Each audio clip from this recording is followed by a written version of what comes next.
Question 1. Considering the principles outlined in ISO 27002-2013 when defining the security requirements for a new customer relationship management (CRM) system intended to process sensitive client financial data, which of the following would be the most foundational element to guide the specification of those requirements? Option A. A detailed inventory of all potential technical vulnerabilities that could be exploited in any enterprise system. Option B. A benchmark analysis of security features implemented in similar CRM systems used by competitor organizations. Option C. A comprehensive review of all applicable data privacy regulations, such as GDPR or CCPA, to ensure compliance. Option D. The organization's documented information security risk assessment and treatment plan. The correct answer is D. The organization's documented information security risk assessment and treatment plan. Explanation: the fundamental principle for establishing security requirements for information systems within the ISO 27002-2013 framework involves a comprehensive risk assessment process. This process, detailed in Clause 6. 1. 2. Requires identifying and assessing information security risks to the organization. The output of this risk assessment directly informs the selection and implementation of appropriate controls. Specifically, Clause 6. 1. 3. Information security risk treatment mandates that risks are treated based on the outcomes of the assessment, which includes determining acceptable risk levels and selecting controls to mitigate unacceptable risks. Therefore, the security requirements for an information system are not derived from a predefined universal standard or a specific regulatory mandate alone, but rather from the unique risk profile of the organization and the information processed by that system, as determined through its risk management process. The identification of threats and vulnerabilities, coupled with an understanding of the business impact of potential security incidents, forms the basis for defining what constitutes adequate security for a given system. This approach ensures that security measures are proportionate to the risks faced and aligned with the organization's overall security objectives and policies.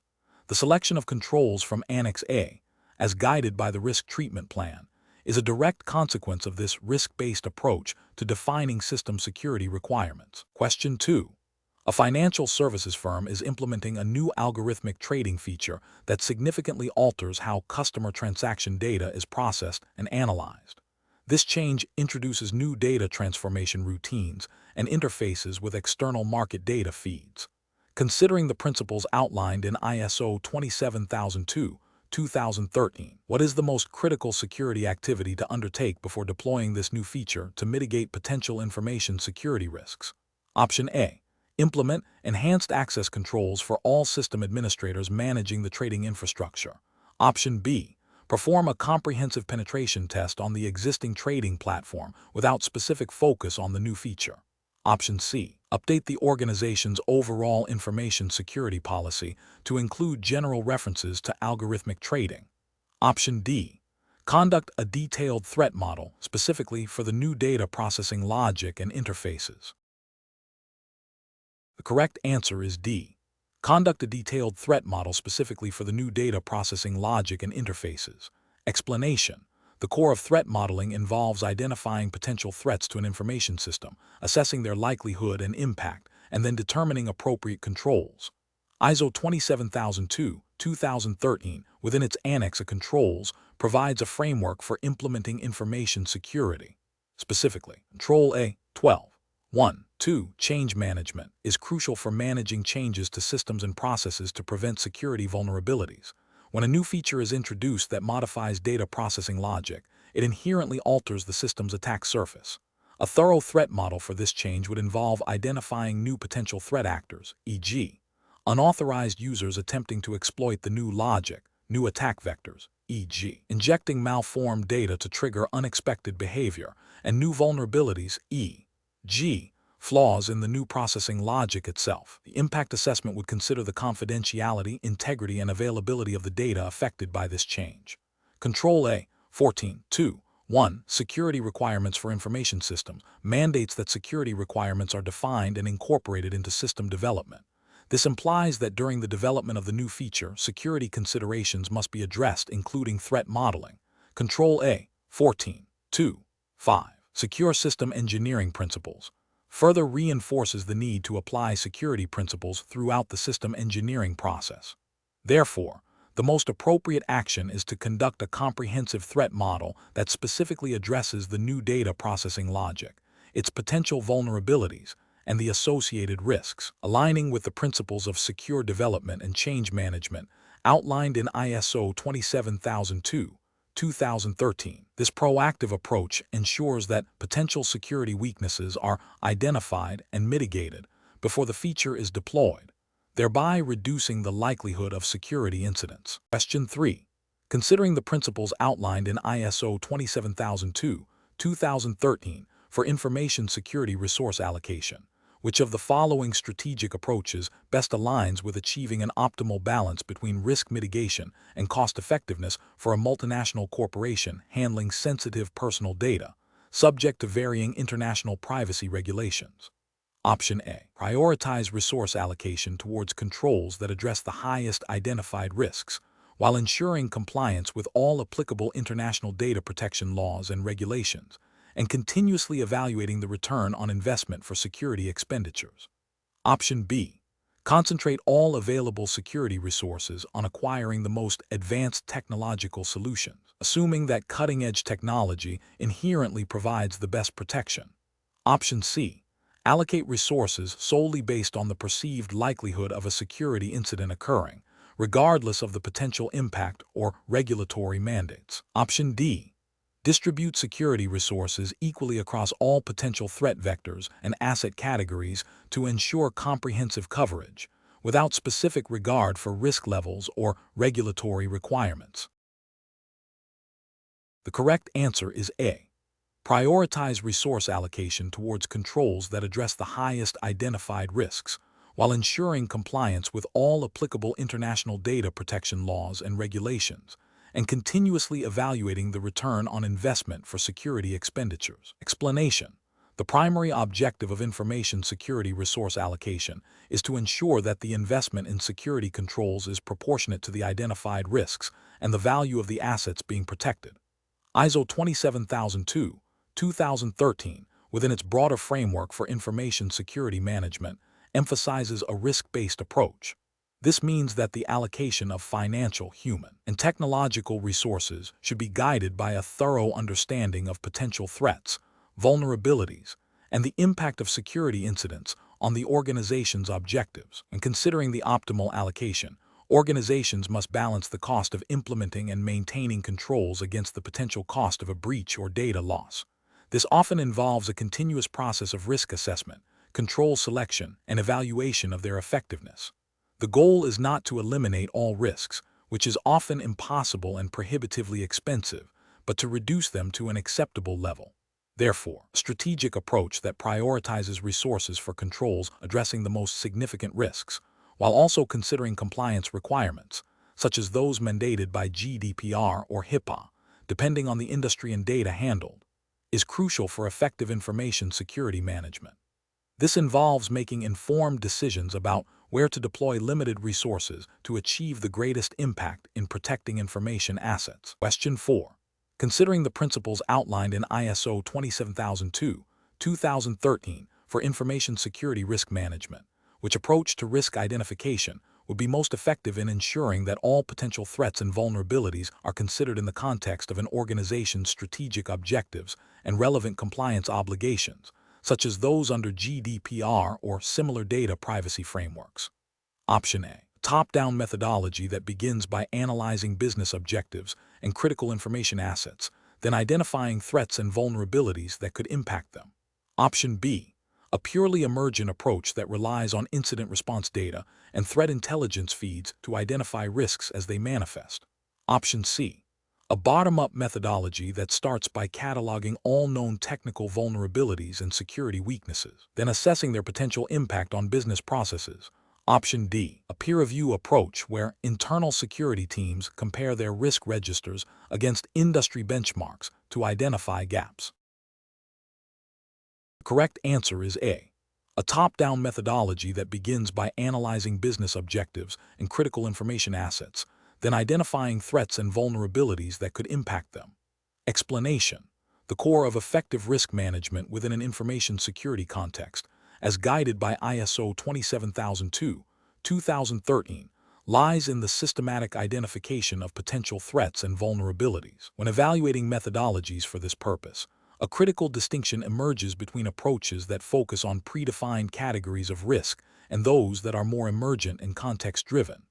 A top-down approach, often starting with business objectives and then cascading down to identify information assets and their associated risks, provides a structured and comprehensive framework. This method ensures that identified risks are aligned with the organization's strategic goals and operational realities. Conversely, a bottom-up approach might begin by examining specific technical vulnerabilities or security incidents and then attempting to extrapolate broader risk implications. While valuable for technical assessments, it may miss risks that are not directly tied to observable technical flaws, but rather to process weaknesses or external factors. A hybrid approach combining elements of both can offer a balanced perspective. However, when the primary goal is to ensure that all potential risk areas are considered in relation to the overall business context and regulatory landscape, a methodology that starts with a broad organizational perspective and then drills down into specifics is generally considered more robust for initial risk identification. This ensures that the scope of the risk assessment is comprehensive and relevant to the organization's strategic imperatives and legal obligations, such as those mandated by data protection regulations. Question 5. Consider a scenario where an organization permits employees to use their personally owned smartphones for accessing company email and internal documents while working remotely. To mitigate risks associated with this practice, which of the following control objectives, as guided by ISO 27002/2013, should be the primary focus for ensuring the confidentiality and integrity of organizational data on these devices? Option A. Implementing mandatory software updates for all mobile operating systems to the latest stable release within 48 hours of availability. Option B. Ensuring that organizational information is protected, regardless of whether the device is owned by the employee or the organization. Option C. Establishing a formal risk assessment framework specifically for cloud-based applications accessed via mobile devices, independent of device security. Option D. Requiring employees to use only company-issued encrypted storage devices for any data transfer between their personal devices and the corporate network. The correct answer is B. Ensuring that organizational information is protected, regardless of whether the device is owned by the employee or the organization. Explanation. The question probes the understanding of control objectives and implementation guidance within ISO 27002/2013, specifically concerning mobile device security in a teleworking context. ISO 27002/2013 in Section 6.2.1 Mobile Computing emphasizes the need for policies and controls to protect information processed or stored on mobile devices. When teleworking, the distinction between personal and organizational use of mobile devices becomes blurred, increasing risk. The core principle is to ensure that the organization's information assets remain secure regardless of the device's ownership or location. This involves establishing clear policies that address acceptable use, security configurations, like strong authentication and encryption, data segregation, and incident response procedures. The requirement to ensure that information is protected regardless of whether the device is owned by the employee or the organization is a fundamental tenet of managing mobile device security in remote work environments. This aligns with the broader goal of protecting information assets and ensuring business continuity. Question 6. An information security team is tasked with enhancing their detection capabilities for unauthorized access attempts targeting the organization's critical systems. They are reviewing their current logging and monitoring practices in light of ISO 27002/2013 guidelines. Considering the need to identify sophisticated attack vectors that might involve multiple stages and different types of system interaction, which of the following analytical approaches would be most effective for discerning genuine threats from benign anomalies within the collected log data? Option A. Correlating events across diverse log sources and analyzing them chronologically to identify patterns indicative of a coordinated attack. Option B. Filtering logs for specific error codes commonly associated with authentication failures, irrespective of their sequence or origin. Option C. Quantifying the total number of failed login attempts across all systems within a 24-hour period. Option D. Monitoring only successful login events for unusual times or locations, without considering failed attempts. The correct answer is A. Correlating events across diverse log sources and analyzing them chronologically to identify patterns indicative of a coordinated attack. Explanation. The scenario describes a situation where an organization is attempting to detect unauthorized access attempts by analyzing log data. ISO 27002, 2013, specifically within the context of logging and monitoring, Clause 12. 4. Emphasizes the importance of creating, storing, and protecting log information. The goal is to ensure that logs are comprehensive enough to reconstruct events and identify potential security breaches.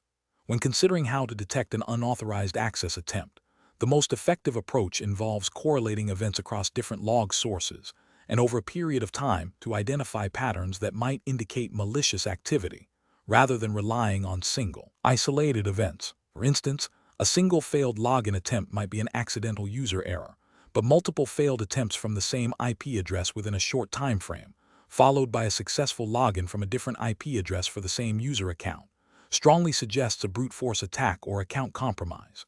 Therefore, the ability to correlate events from various systems, e.g., firewall logs, server authentication logs, application logs, and analyze them in sequence is paramount for accurate detection. This aligns with the principle of establishing a clear audit trail and the need for robust log analysis capabilities. The other options, while potentially useful in some contexts, do not offer the same level of comprehensive detection for sophisticated unauthorized access attempts.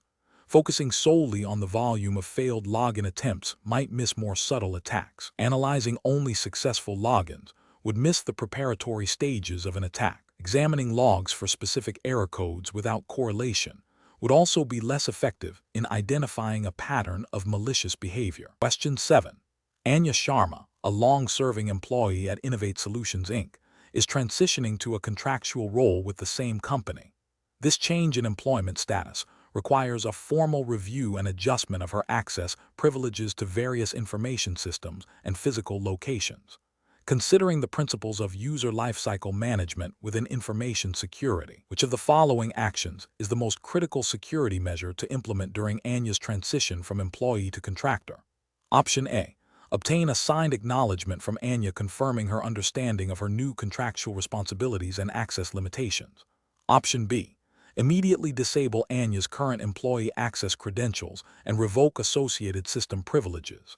Option C. Conduct a comprehensive audit of all information assets Anya previously accessed as an employee. Option D. Issue Anya a new set of contractor-specific access credentials and inform her of the updated security policies. Correct answer is B. Immediately disable Anya's current employee access credentials and revoke associated system privileges. Explanation. The scenario describes a situation where an employee, Anya Sharma, is transitioning from a permanent role to a contractor role within a technology firm. This change necessitates a formal process for revoking her access to information assets and systems, aligning with the principles of registration and deregistration as outlined in ISO 27002, 2013. Specifically, Control 7.2.2, User Registration and Deregistration, mandates that user access rights should be formally registered and deregistered. The deregistration process must ensure that when an individual's employment or contractual agreement ends, or their role changes in a way that impacts access requirements, their access is promptly and appropriately removed or modified. This includes disabling accounts, revoking physical access, and retrieving all organizational assets. The core principle is to maintain an up-to-date record of user access and to ensure that access is only granted for legitimate business purposes and is removed as soon as it is no longer required. In Anya's case, her move from employee to contractor means her access privileges need to be re-evaluated and potentially altered, but the deregistration of her *employee status access is a critical step. The question probes the understanding of which aspect of the deregistration process is paramount in this transition, focusing on the immediate cessation of former access rights to prevent unauthorized continuation of privileges. The most critical action is the immediate disabling of her existing employee account and associated access, as this directly addresses the security risk of continued, unmanaged access. Question 8. Consider a scenario where a senior network administrator, responsible for critical infrastructure and possessing extensive knowledge of the organization's network topology, is resigning with immediate effect. Which of the following actions, aligned with ISO 27002-2013, should be prioritized to mitigate the most significant immediate information security risk? Option A. Issue a formal statement to all employees regarding the administrator's departure and the importance of continued security vigilance. Option B. Conduct a comprehensive audit of all systems the administrator has accessed in the past year. Option C. Immediately revoke all logical and physical access privileges granted to the departing administrator. Option D. Initiate a knowledge transfer session with a designated successor to document critical network configurations. The correct answer is C. Immediately revoke all logical and physical access privileges granted to the departing administrator. Explanation. The scenario describes a situation where an employee is leaving the organization. ISO 27002-2013, specifically in Clause 7. 3. 2. Termination or change of employment, emphasizes the need to ensure that access rights are revoked promptly upon termination of employment. This includes physical access to facilities and logical access to information systems and data. The primary objective is to prevent unauthorized access to sensitive information after the employee's departure. The prompt revocation of access rights is a critical security measure to mitigate risks associated with insider threats or accidental data leakage by departing personnel. Other measures like returning assets are also important, but the question specifically focuses on the immediate security implication of access. Question 9. An organization has implemented a comprehensive security awareness training program, including annual mandatory modules and monthly phishing simulations. After 1 year, the training completion rate is 98%, and the average score on the end-of-module quizzes is 92%. However, the number of reported security incidents related to social engineering has remained relatively stable, with a slight increase in successful credential phishing attempts. Considering the objectives outlined in ISO 27002-2013 for information security awareness, education, and training, which of the following is the most critical indicator of the program's overall effectiveness? Option A. The frequency and engagement metrics of the monthly phishing simulations. Option B. The percentage of employees who successfully pass the end-of-module quizzes. Option C. A measurable reduction in security incidents directly attributable to employee error or oversight. Option D. The number of employees who complete the mandatory annual training modules. The correct answer is C. A measurable reduction in security incidents directly attributable to employee error or oversight. Explanation. The effectiveness of security awareness training is measured not just by completion rates but by demonstrable behavioral change and a reduction in security incidents directly attributable to human error. ISO 27002-2013, in its Guidance on Information Security Awareness, Education, and Training, Clause 7.2.2, emphasizes the need to reinforce security policies and procedures through ongoing awareness programs. These programs should be tailored to the specific roles and responsibilities of personnel, addressing relevant threats and vulnerabilities. Measuring the impact involves tracking key performance indicators, KPIs such as the number of reported phishing attempts, the frequency of policy violations, and the successful identification of social engineering tactics by staff. A significant reduction in incidents stemming from user negligence, coupled with an increase in proactive reporting of suspicious activities, indicates a successful and impactful training initiative. Simply achieving high attendance or passing scores on quizzes does not guarantee improved security posture. The focus must be on the practical application of learned principles and the cultivation of a security-conscious culture. Therefore, the most robust indicator of successful security awareness training is the observed and measurable improvement in employee behavior concerning information security practices, leading to a tangible decrease in human factor-related security breaches. Question 10. Consider a multinational corporation, Veridian Dynamics, which operates across several jurisdictions with varying data protection regulations, such as the General Data Protection Regulation, GDPR in Europe, and the California Consumer Privacy Act, CCPA in the United States. Veridian Dynamics possesses a proprietary customer relationship management (CRM) system that contains sensitive personal data of individuals in these regions. To comply with the spirit of asset management and data protection principles, which of the following best describes the appropriate approach to assigning ownership for this critical CRM system and its associated data? Option A. Assign a single senior executive from the Information Technology Department as the primary owner, with clear delegation of specific data management responsibilities to business unit heads who directly utilize the CRM data. Option B. Allocate ownership of the CRM system and its data to the department that generates the most revenue from its use, irrespective of their technical or data management expertise. Option C. Designate the legal department as the owner of the CRM system's data, while the IT department retains ownership of the system's infrastructure, creating a split responsibility model. Option D. Appoint the Chief Information Security Officer, CISO, as the sole owner of the CRM system and all its data, making them entirely responsible for all security controls and compliance. The correct answer is A. Assign a single senior executive from the Information Technology Department as the primary owner, with clear delegation of specific data management responsibilities to business unit heads who directly utilize the CRM data. Explanation: the fundamental principle of asset ownership in information security, as guided by ISO 27002/2013, is that every asset must have a designated owner responsible for its protection. This ownership ensures accountability for the asset's lifecycle, including its classification, handling, and disposal. The owner is typically an individual or a designated role within the organization who has the authority and responsibility to manage the asset. This responsibility extends to ensuring that appropriate security controls are applied, aligned with the asset's value and the organization's risk appetite. The concept of ownership is crucial for maintaining an effective information security management system, because it clarifies who is accountable for implementing and enforcing security policies related to specific assets. Without clear ownership, security responsibilities can become ambiguous, leading to gaps in protection and an increased risk of security incidents.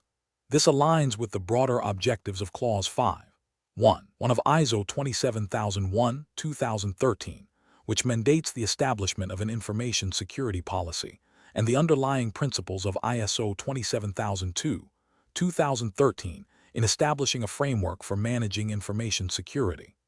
The designation of an asset owner is a proactive measure to ensure that assets are managed securely throughout their existence. Question 11. Consider an organization that processes significant volumes of customer data, including financial transaction records and personal health information, all of which are subject to strict data protection regulations such as the General Data Protection Regulation, GDPR. The organization is developing its information security policy framework based on ISO 27002/2013 guidelines. When establishing a data classification scheme, what primary consideration should guide the designation of the highest classification level for this specific type of data? Option A. The volume of data processed, irrespective of its sensitivity or regulatory status. Option B.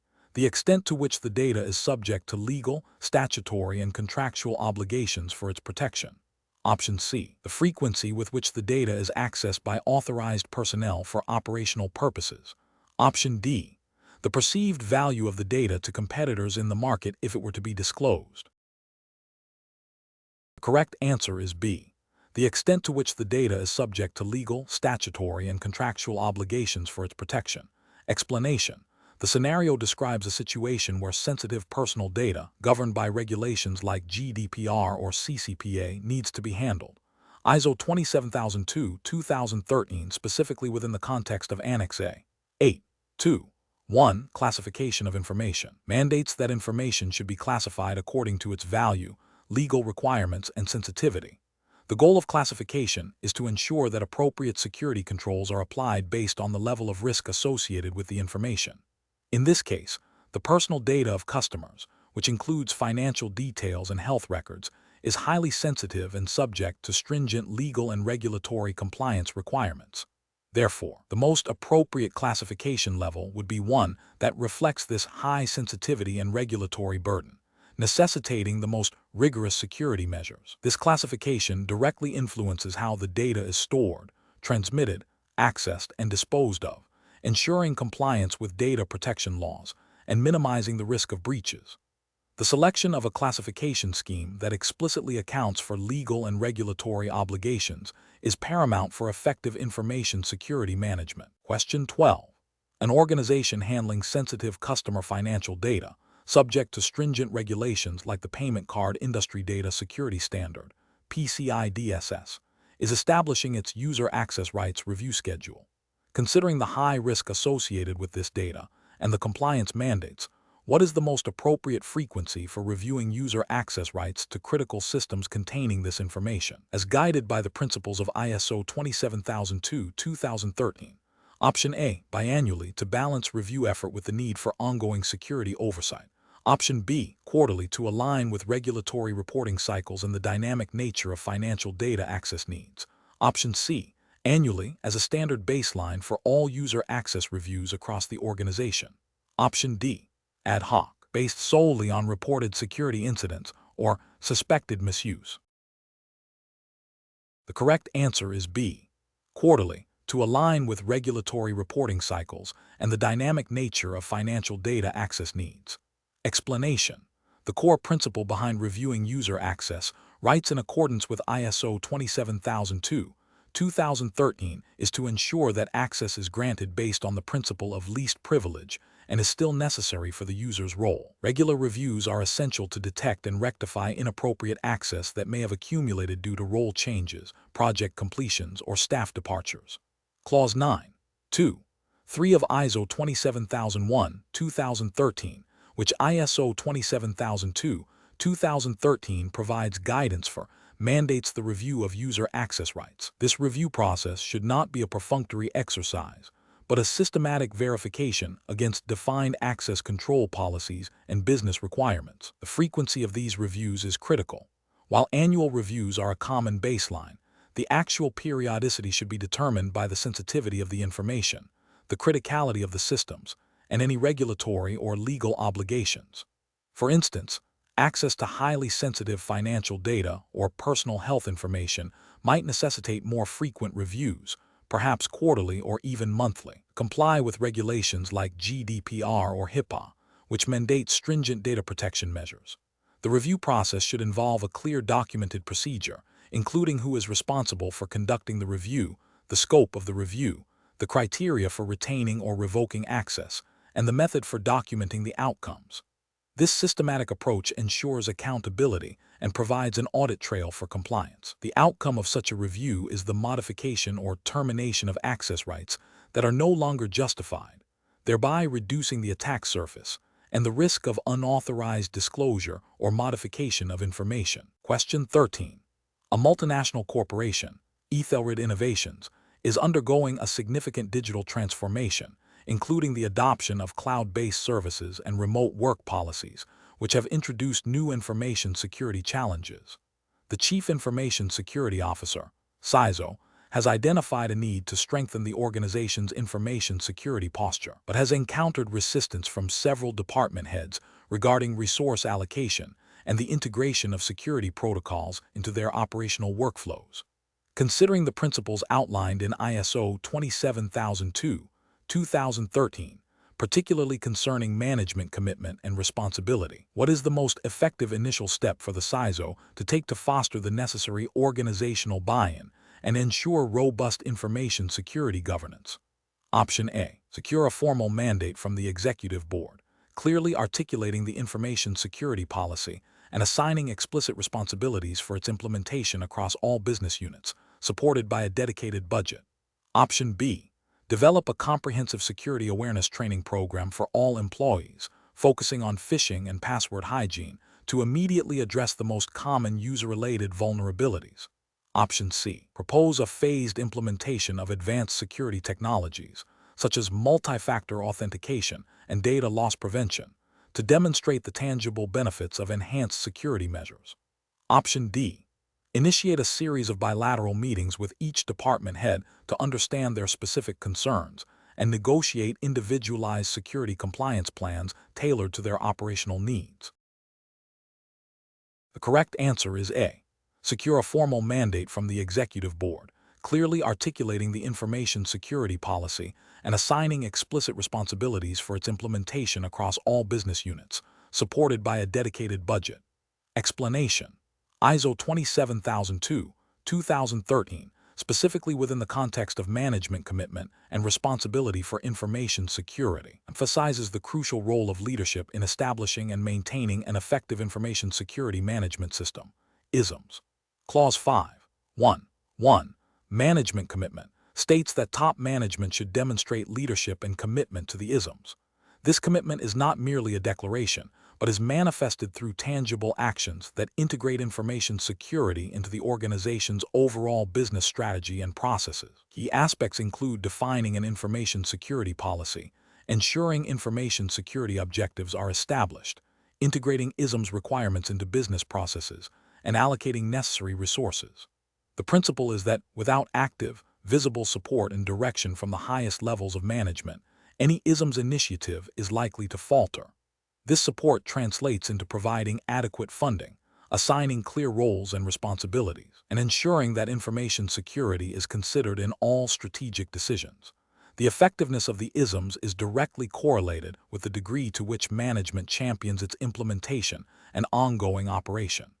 This involves fostering a culture where information security is everyone's responsibility, supported by clear communication and accountability frameworks. The absence of such demonstrable commitment can lead to a perception that information security is a secondary concern, undermining employee engagement and the overall security posture of the organization. The reference to the General Data Protection Regulation, GDPR, is relevant as it mandates data protection by design and by default, requiring management to embed privacy and security considerations from the outset, aligning with the proactive stance required by ISO 27002. Question 14. When establishing an information security management system aligned with ISO 27002, 2013, a mid-sized technology firm, Innovate Solutions, is defining its internal structure for security governance. The firm has identified that a significant number of security-related tasks, such as regular vulnerability scanning and reviewing access logs, are being inconsistently performed, leading to potential gaps in protection. To rectify this, the firm's leadership needs to implement a control that directly addresses the foundational requirement for clear accountability in information security. Which of the following actions would most effectively fulfill this requirement as outlined in ISO 27002, 2013? Option A. Procuring advanced security software solutions that automate the majority of security monitoring and incident detection tasks, thereby reducing the need for human oversight. Option B. Implementing a comprehensive security awareness training program for all employees, focusing on general security best practices without specific role-based task assignments. Option C. Establishing a formal risk assessment process that identifies potential threats and vulnerabilities, but does not explicitly link these findings to specific individuals responsible for mitigation. Option D. Documenting and assigning specific information security responsibilities to designated individuals or roles within the organization's operational framework, and ensuring these assignments are communicated. The correct answer is D. Documenting and assigning specific information security responsibilities to designated individuals or roles within the organization's operational framework, and ensuring these assignments are communicated. Explanation: ISO 27002, 2013, specifically within the context of Clause 6.1.1, Roles and Responsibilities, emphasizes the critical need for clearly defined and documented information security roles and responsibilities. This foundational control ensures that individuals understand their obligations regarding the protection of organizational information assets. Without explicit assignment, there is a significant risk of oversight, duplication of effort, or critical security tasks being neglected. The standard advocates for assigning responsibilities to specific individuals or groups, ensuring accountability. This includes defining who is responsible for approving information security policies, who manages specific security controls, and who is accountable for incident response. The documentation of these roles, often within job descriptions, organizational charts, or a dedicated roles and responsibilities matrix, is paramount for effective implementation and ongoing management of an information security management system. ISMS. This clarity is essential for fostering a security-aware culture and ensuring that the ISMS operates efficiently and effectively, aligning with legal and regulatory requirements such as data protection laws that mandate accountability for personal data processing. Question 15. An organization is developing its information security policy and needs to establish a framework for classifying its digital assets.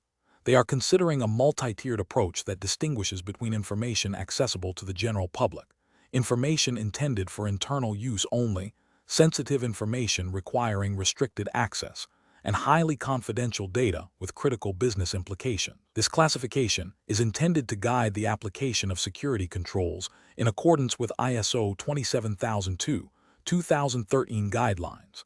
Which of the following best describes the primary purpose of implementing such an information classification scheme within the context of ISO 27002/2013? Option A. To fulfill specific regulatory compliance mandates such as data anonymization for statistical analysis. Option B. To facilitate the efficient disposal of obsolete data by establishing clear retention periods for all information. Option C. To simplify the process of data backup and disaster recovery operations by grouping similar data types. Option D.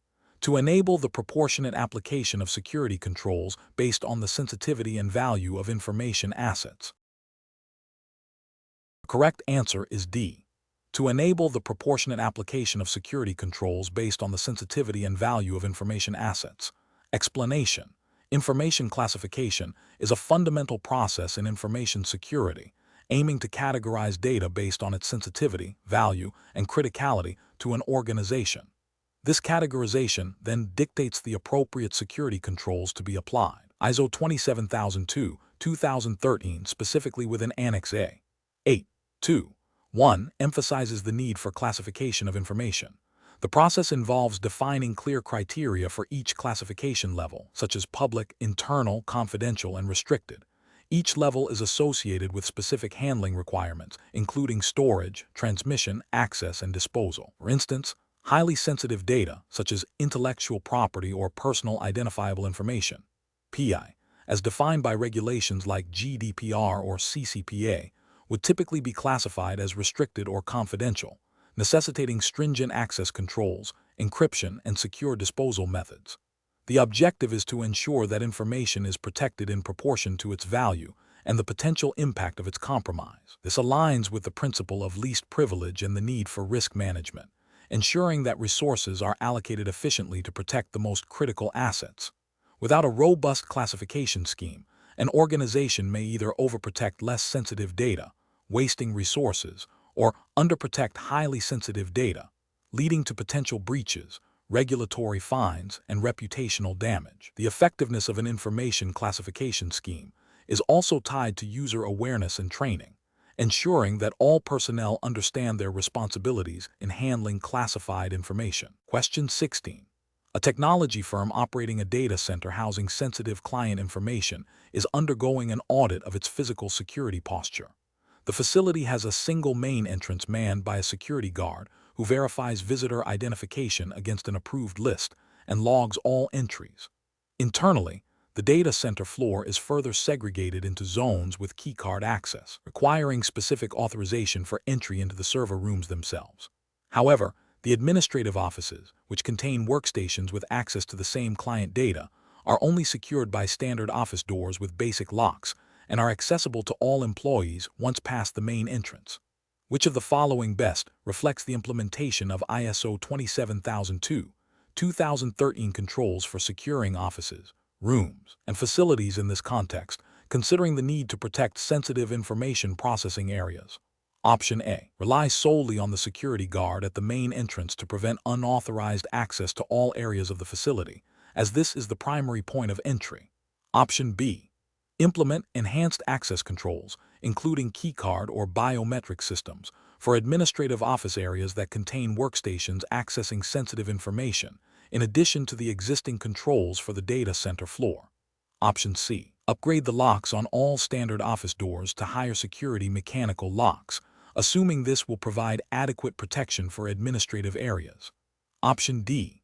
Focus all security efforts on the data center floor, as this is where the most critical processing occurs, and consider administrative offices as lower-risk areas. Correct answer is B.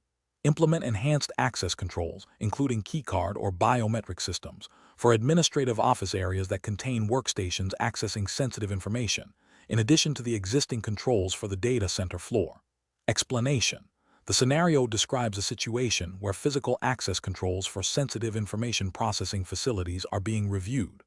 ISO 27002, 2013, specifically in Section 11.1.2, addresses the protection of information processing facilities. This section emphasizes the need to protect facilities against unauthorized access, damage, and interference. The core principle is to establish appropriate security zones and implement access controls to these zones. For areas containing highly sensitive information, a multi-layered approach to physical security is recommended. This involves not only basic perimeter security, but also more stringent controls for internal areas where critical assets are housed. The establishment of reception and access control areas, along with clear demarcation of security zones, are key components. The presence of a dedicated security guard at the primary entry point, coupled with a visitor management system, and the segregation of sensitive areas from general access, aligns with the best practices outlined in ISO 27002, 2013 for securing offices, rooms, and facilities. The question probes the understanding of how to effectively implement physical security measures for a facility that handles confidential data, considering both external and internal threats. The most comprehensive approach involves a combination of controlled entry points, visitor screening, and internal zoning with access restrictions, which is reflected in the chosen option. This is crucial for preventing unauthorized personnel from gaining access to sensitive areas, thereby mitigating risks associated with data breaches and physical compromise. The principles of least privilege and need to know are extended to the physical domain, ensuring that only authorized individuals can access specific locations. Question 17. Consider a scenario where a financial institution discovers an unpatched operating system vulnerability on its customer-facing web servers. Simultaneously, intelligence reports indicate an increase in targeted phishing campaigns by a known cybercriminal group that specifically aims to exploit such vulnerabilities to deploy ransomware. The institution's risk assessment framework prioritizes the confidentiality and availability of customer transaction data. Which of the following best describes the situation from an information security risk perspective? Option A.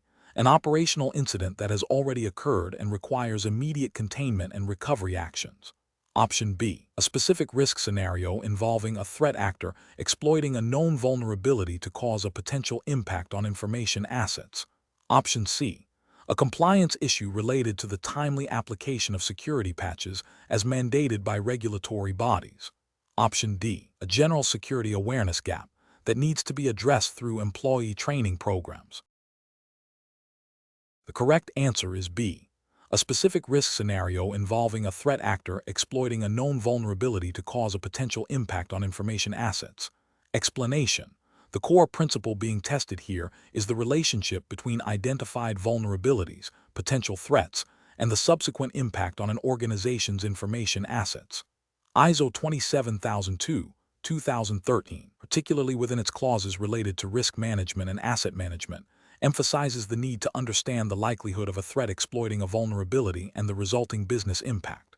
When a known vulnerability exists, e.g., an unpatched software flaw, and a plausible threat actor or event is identified, e.g., a phishing campaign targeting employees, the risk is the potential for that threat to exploit the vulnerability. The impact is the consequence of a successful exploitation, such as data breach, service disruption, or financial loss. Therefore, the combination of a specific vulnerability and a relevant threat, leading to a potential negative outcome for an information asset, constitutes a defined risk scenario. The question asks for the most accurate characterization of this scenario, identifying an unpatched server vulnerability that could be exploited by a ransomware attack threat, resulting in data encryption and operational downtime impact, is a direct representation of a risk scenario that requires assessment and treatment. This aligns with the systematic approach to risk management outlined in ISO 27001 and detailed in the controls of ISO 27002. Question 18. When considering the placement and protection of critical information processing equipment according to ISO 27002, 2013 guidelines, what fundamental objective guides the selection of facility locations and the subsequent implementation of environmental safeguards? Option A. Maximizing operational efficiency through centralized equipment placement. Option B. Minimizing susceptibility to environmental hazards and unauthorized physical access. Option C. Ensuring compliance with local building codes and zoning regulations. Option D. Facilitating rapid deployment of new technology and system upgrades. The correct answer is B. Minimizing susceptibility to environmental hazards and unauthorized physical access. Explanation. The core principle of ISO 27002, 2013, specifically within the equipment siting and protection domain, emphasizes the need to protect information processing facilities from environmental threats and unauthorized access. This involves a layered approach, starting with the physical location of equipment to minimize risks. The standard advocates for selecting sites that are naturally less susceptible to hazards such as flooding, seismic activity, or extreme weather.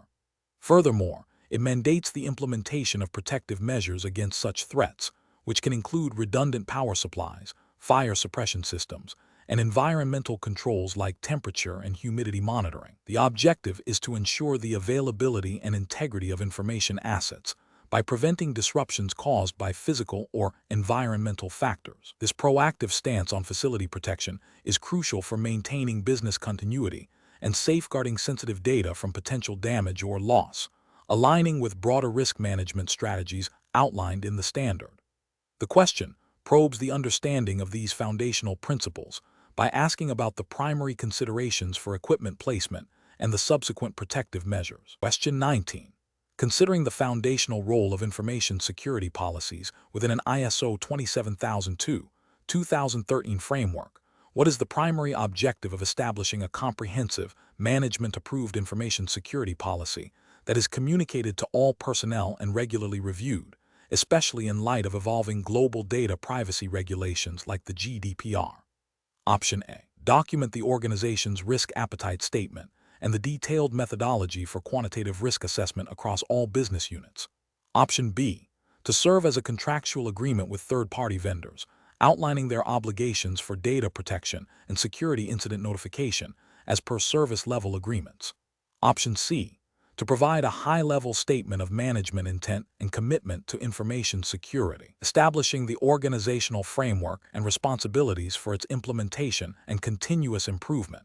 Option D. To detail specific technical configuration and procedural steps for all information processing facilities, ensuring immediate compliance with all applicable national and international cybersecurity mandates.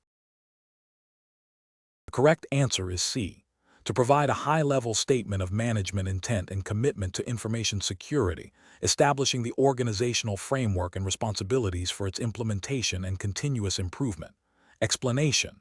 ISO 27002, 2013, specifically in Section 5.1.1, outlines the importance of an information security policy. This policy serves as the foundation for the entire information security management system. It establishes the organization's commitment to information security and provides a framework for setting objectives and implementing controls. The policy should be approved by management, communicated to all personnel, and regularly reviewed. It is crucial for the policy to address management's commitment, the scope of information security, and the responsibilities of individuals. The policy should also align with business objectives and legal or regulatory requirements, such as data protection laws like the GDPR, General Data Protection Regulation, or National Privacy Acts, which mandate specific security measures for personal data. A well-defined policy ensures consistency in security practices across the organization and supports the achievement of information security objectives. It is not merely a statement of intent, but a directive that guides decision-making and behavior related to information security. The policy should also include provisions for periodic review and updates to remain relevant in the face of evolving threats and business needs. Question 20.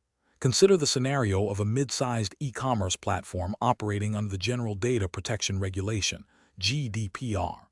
The organization is conducting a risk assessment for its customer database.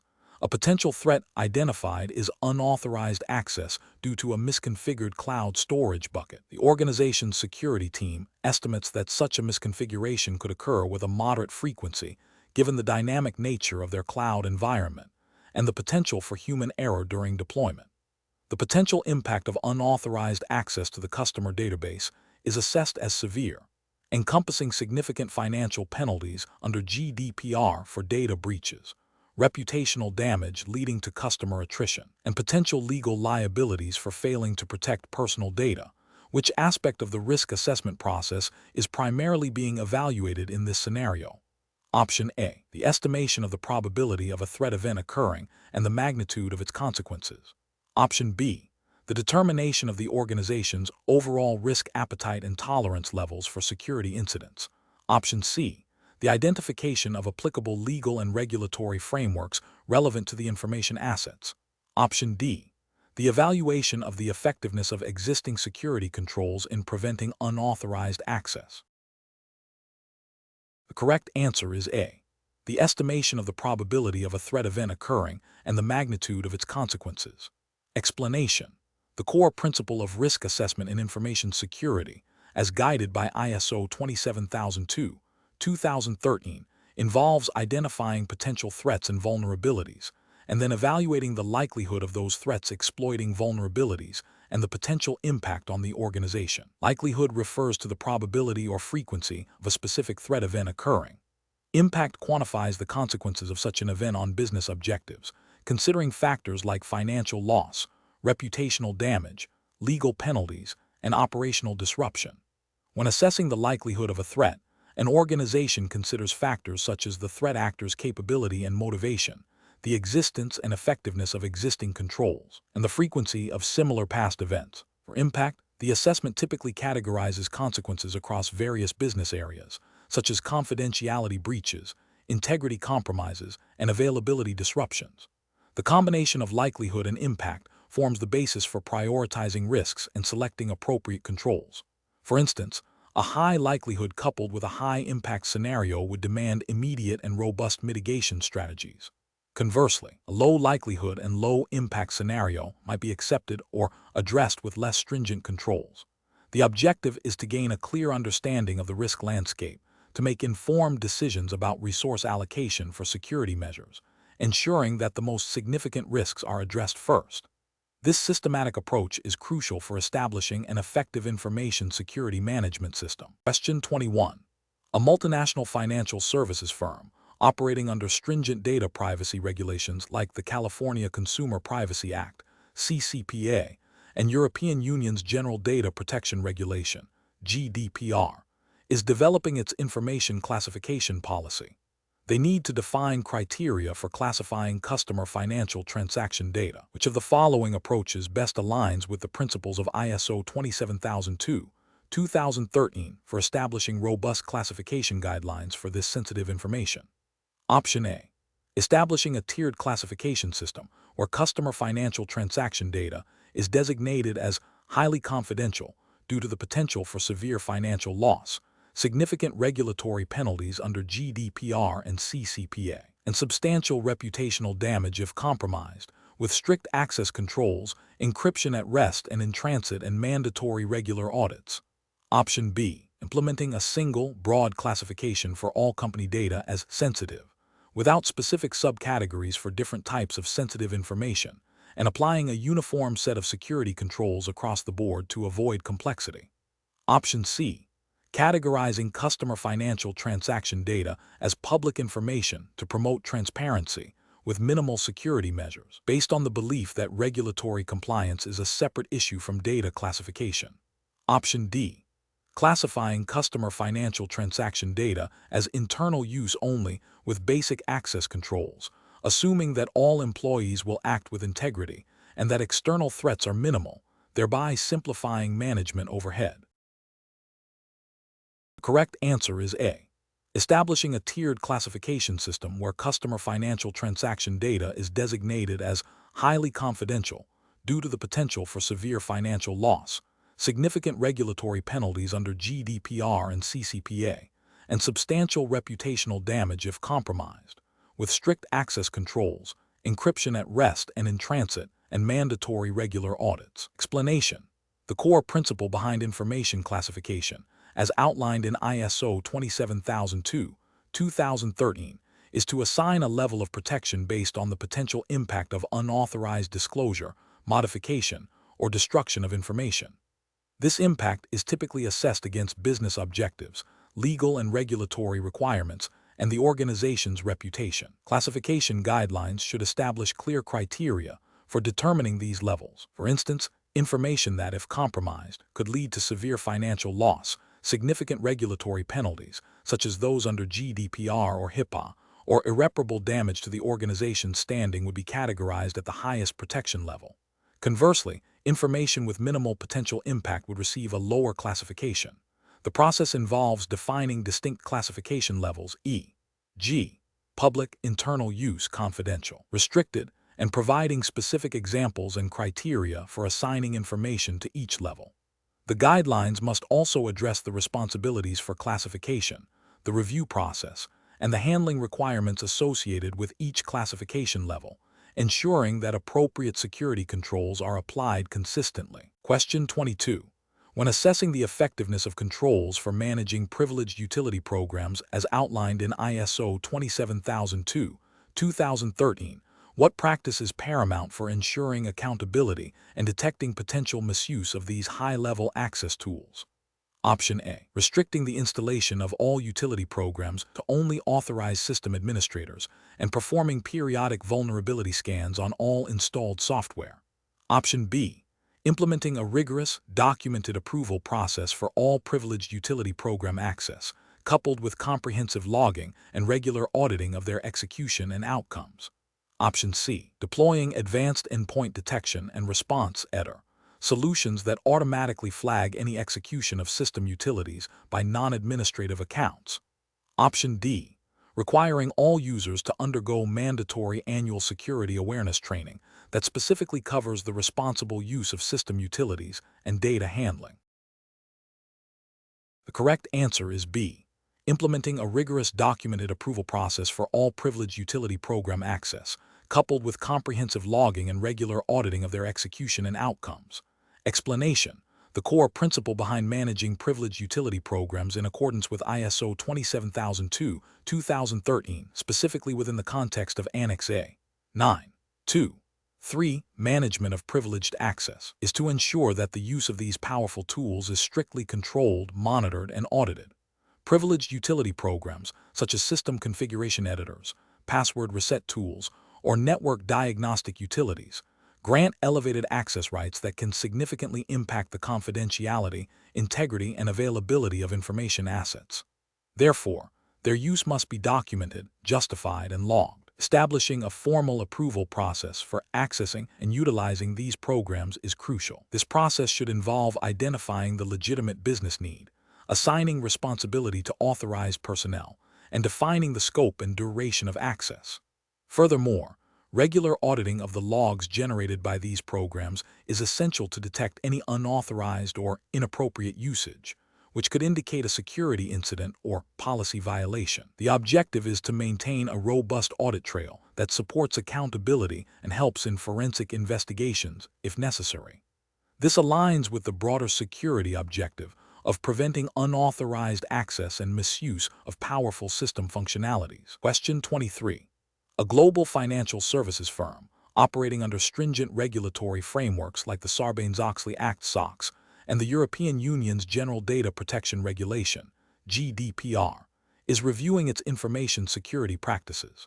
The firm has identified a critical need to enhance the management of its financial transaction logs and customer personal data records. Considering the principles of ISO 27002/2013, which of the following actions would most effectively address the requirement for protecting these records throughout their lifecycle, ensuring both integrity and compliance with relevant legal obligations?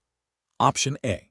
developing a new information classification scheme that categorizes all records based on their sensitivity, and providing extensive training to all personnel on data handling procedures without establishing specific retention or disposal protocols.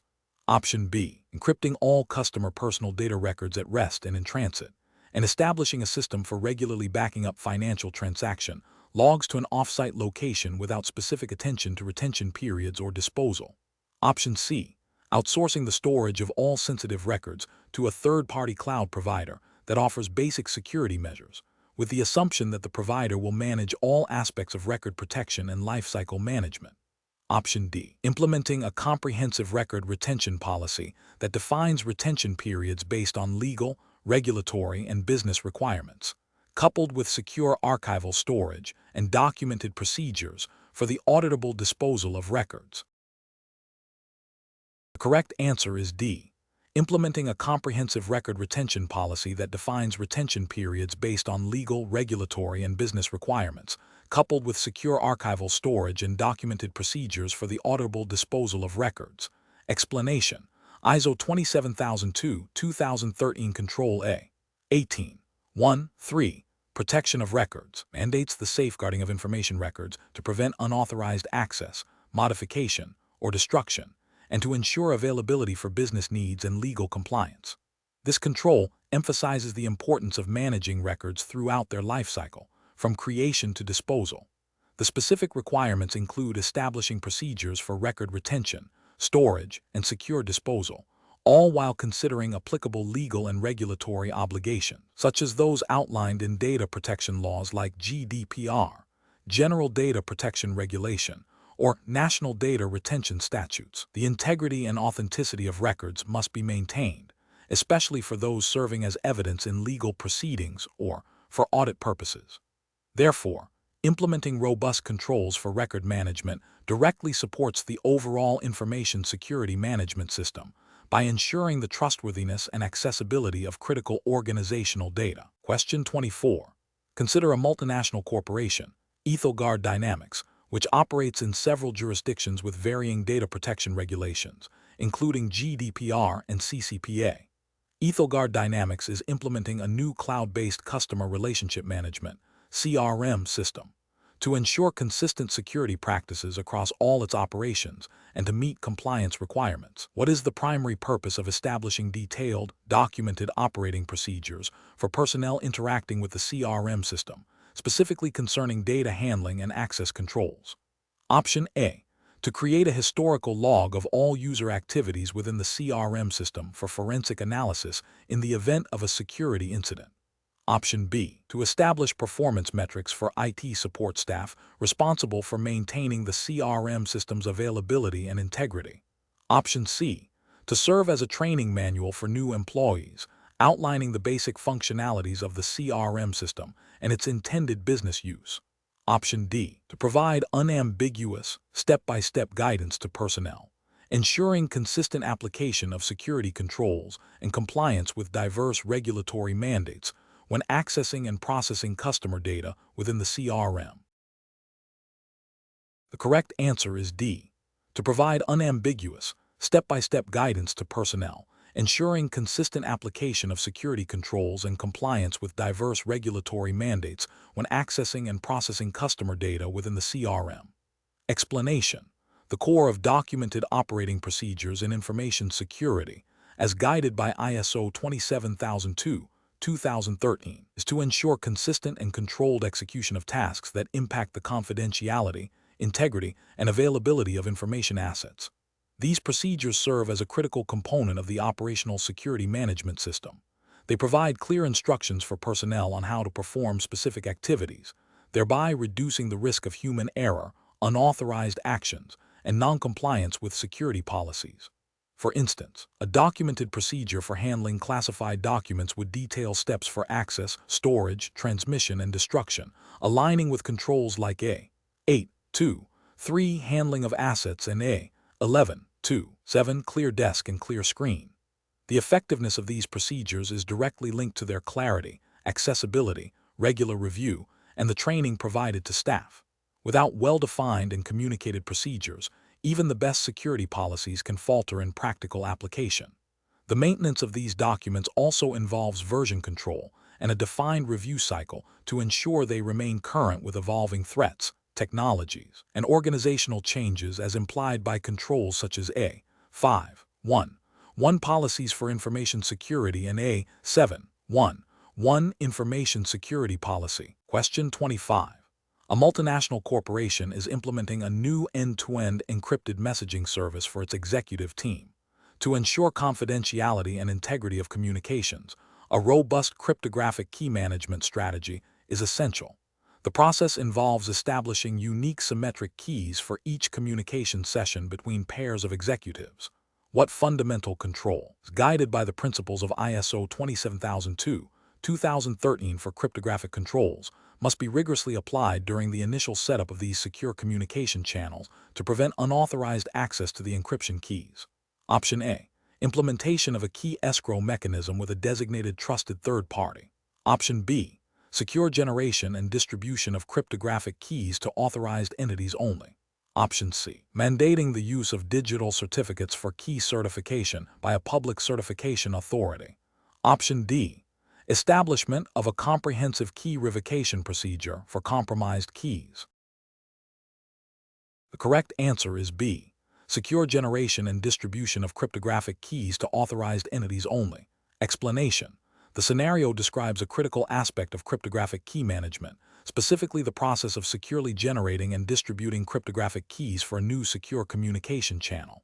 ISO 27002/2013, in its section on cryptographic controls, specifically Clause 10.1.1, Policy on the Use of Cryptographic Controls, mandates that organizations establish and follow a policy for the use of cryptographic controls. This policy should address key management, including generation, distribution, storage, and destruction.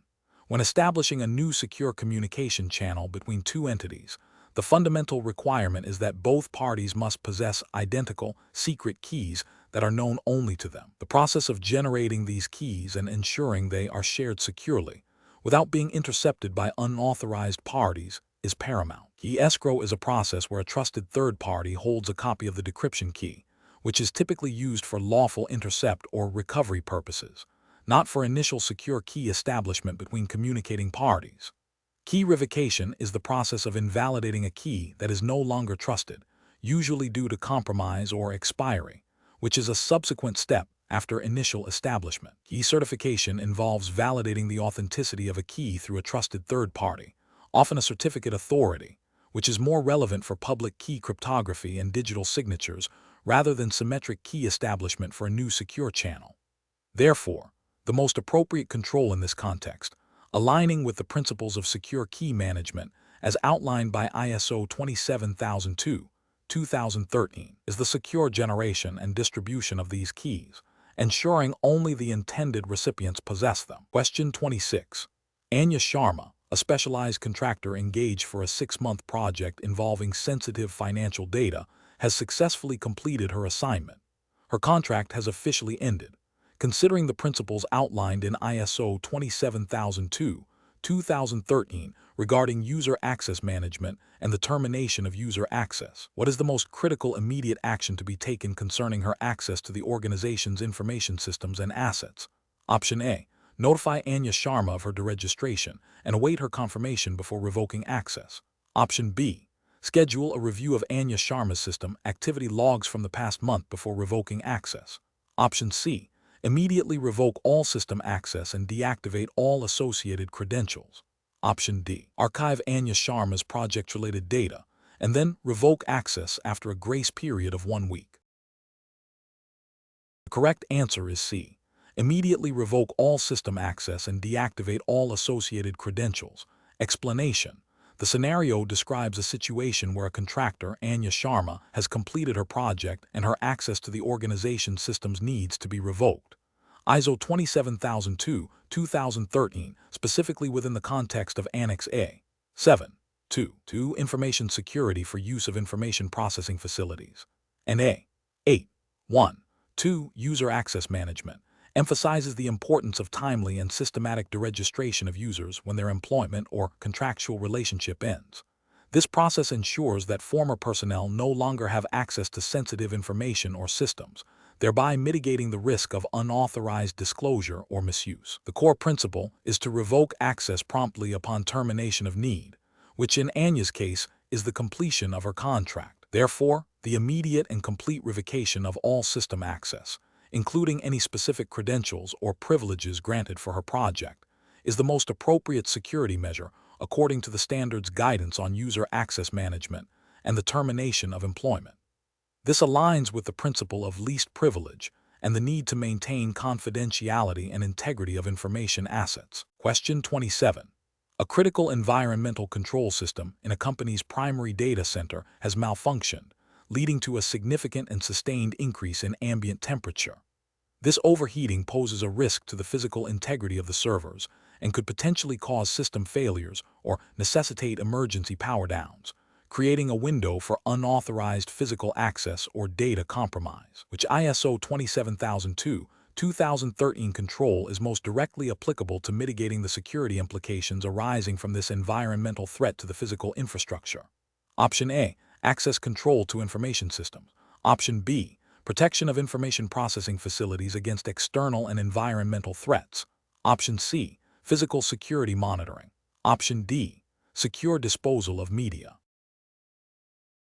The correct answer is B, protection of information processing facilities against external and environmental threats. Explanation. The question asks to identify the most appropriate control from ISO 27002:2013 for mitigating the risk of unauthorized physical access to sensitive information within a data center due to a failure in the primary environmental control system, which has led to an increase in ambient temperature. While several controls touch upon physical security, the specific scenario highlights a failure in environmental controls impacting physical security. ISO 27002:2013, specifically in Clause 11.1.2, addresses the protection of information processing facilities against physical breaches and environmental threats. This clause mandates controls to protect areas against fire, flood, earthquakes, vibration, smoke, water, power supply interruptions, and other environmental disturbances. The scenario describes an environmental failure, temperature increase, that could compromise the physical integrity and operation of equipment, potentially leading to data loss or unauthorized access if systems overheat and fail, or if emergency measures are implemented without proper security oversight. Therefore, a control that focuses on the physical security of the premises, including protection against environmental hazards that could indirectly lead to security breaches, is most relevant. Option A directly addresses the protection of information processing facilities against external and environmental threats, which is precisely what is needed when a primary environmental control fails and creates a security risk. Option B pertains to the security of assets and their location, which is broader than the specific threat described. Option C focuses on the secure disposal of media, which is unrelated to the immediate environmental threat. Option D deals with access control to information systems, which is a logical control but does not address the root cause of the potential security compromise stemming from the environmental failure. The primary concern is the physical security of the data center due to an environmental anomaly. Question 28. An enterprise is undergoing an internal audit to assess the efficacy of its information security policies. The audit team is specifically evaluating how well personnel adhere to the established directives and the procedures in place to address any instances of non-compliance. Which of the following actions would most directly demonstrate the organization's commitment to and capability for effective information security policy enforcement according to ISO 27002:2013 principles? Option A. Implementing a regular schedule of internal audits to verify policy adherence and establishing a documented process for addressing policy violations. Option B. Conducting a thorough risk assessment to identify potential vulnerabilities that could lead to policy breaches. Option C. Providing mandatory information security awareness training to all employees upon onboarding and annually thereafter. Option D. Developing comprehensive information security policy statements that clearly articulate organizational expectations for all personnel. The correct answer is A. Implementing a regular schedule of internal audits to verify policy adherence and establishing a documented process for addressing policy violations. Explanation. The scenario describes a situation where an organization is reviewing its adherence to information security policies, specifically focusing on the enforcement mechanisms and their effectiveness in achieving compliance. ISO 27002, 2013, in its control objectives and guidance, emphasizes the importance of establishing and maintaining a framework for policy enforcement. This includes defining responsibilities, implementing monitoring mechanisms, and ensuring that policies are understood and followed by all personnel. Control 5.1.1 Information Security Policies and Control 5.1.2 Information Security Policy Review are foundational in this regard. However, the question specifically probes the *enforcement* aspect. Effective enforcement requires not just the existence of policies, but also the means to verify their application and address noncompliance. This involves a proactive approach to monitoring, auditing, and the application of sanctions or corrective actions when deviations occur. The concept of policy enforcement in ISO 27002, 2013 extends beyond mere communication. It encompasses the systematic verification of adherence and the management of noncompliance. Therefore, a robust policy enforcement mechanism would inherently involve regular audits and a defined process for handling breaches of policy, which directly relates to the ability to demonstrate compliance and the effectiveness of the security program. The other options, while related to information security, do not directly address the core mechanisms of policy enforcement as described by the standard. For instance, establishing a clear policy statement is a prerequisite, but not the enforcement itself. Similarly, providing security awareness training is a supporting activity for enforcement, but not the enforcement mechanism. Conducting a risk assessment identifies potential policy gaps, but doesn't directly enforce existing policies. The most direct representation of enforcing policies and ensuring compliance within the framework of ISO 27002, 2013 is through the establishment of a structured audit process and sanctions for non-compliance. Question 29. When implementing robust information security controls as outlined in ISO 27002, 2013, particularly concerning the segregation of environments, what is the primary security rationale for ensuring that development, testing, and operational environments are distinctly isolated and managed? Option A. Streamline the deployment process by allowing developers to bypass rigorous testing phases when urgent fixes are required for the operational environment. Option B. To reduce the complexity of network infrastructure by consolidating resources and security policies across all system development and operational phases. Option C. To prevent the accidental or malicious introduction of untested code, configurations, or vulnerabilities from less secure environments into the live production system, thereby safeguarding operational data integrity and availability. Option D. To facilitate easier access for external auditors to review system configurations and code changes without impacting the live operational services. The correct answer is C. To prevent the accidental or malicious introduction of untested code, configurations, or vulnerabilities from less secure environments into the live production system, thereby safeguarding operational data integrity and availability. Explanation. The core principle of separating development, test, and operational environments is to prevent unauthorized access, modification, or disclosure of sensitive information. In the context of ISO 27002, 2013, specifically Clause 14.2.3, this separation is crucial for maintaining the integrity and security of the systems throughout their lifecycle. Development environments contain code and configurations that are still being built and may have vulnerabilities. Test environments are used to validate functionality and security, but they often contain representative, though not necessarily production-identical, data. Operational environments house the live, production data and systems, making them the most sensitive. Mishandling these environments can lead to data breaches, compromise system integrity, and regulatory noncompliance, such as that stipulated by data protection laws like GDPR or HIPAA, which mandate the protection of personal and health information.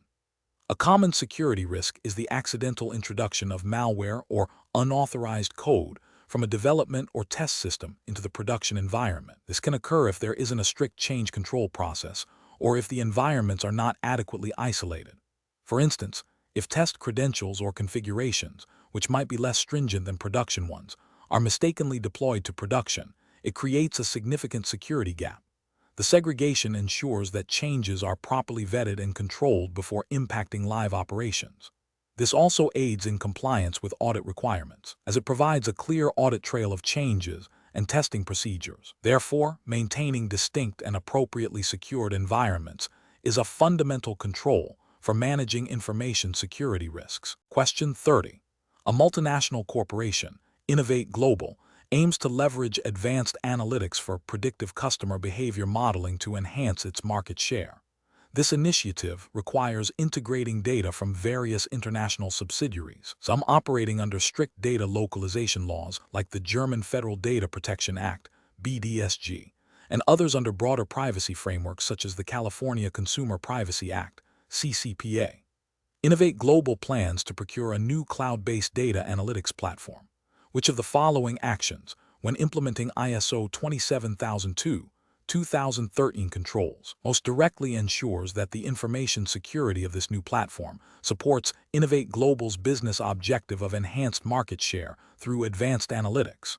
Option A. Implementing a comprehensive employee awareness program focused on the benefits of advanced analytics, without specifically detailing the security implications of cross-border data transfers. Option B. Prioritizing the platform's raw processing speed and scalability to ensure rapid analysis of large datasets, assuming that regulatory compliance will be addressed as a secondary concern once the system is operational. Option C. Ensuring the procurement contract for the data analytics platform explicitly defines data handling, residency, and access controls that comply with all relevant international data protection regulations applicable to the subsidiaries contributing data. Option D. Conducting a thorough technical vulnerability assessment of the cloud provider's existing infrastructure before contract signing, without a specific focus on how the platform will support diverse international regulatory requirements. Correct answer is C. Ensuring the procurement contract for the data analytics platform explicitly defines data handling, residency, and access controls that comply with all relevant international data protection regulations applicable to the subsidiaries contributing data. Explanation. The core principle of aligning information security with business objectives is paramount. ISO 27002:2013, within its Annex of Controls, emphasizes the need for information security to support the organization's strategic goals. Specifically, Control A, 14.1.1, Information Security in the ICT Procurement Process, mandates that information security requirements are identified and incorporated into procurement activities. This ensures that any acquired systems or services do not introduce unacceptable risks that could hinder the achievement of business objectives. For instance, if a business objective is to expand into a new regulated market, the procurement of a new customer relationship management (CRM) system must incorporate specific data residency and privacy controls mandated by that market's regulations, such as GDPR or CCPA. Failure to do so could lead to noncompliance, fines, and ultimately, the inability to achieve the business objective of market expansion. Therefore, proactive integration of security requirements during procurement, informed by business needs and regulatory landscapes, is crucial for successful business operations and strategic goal attainment.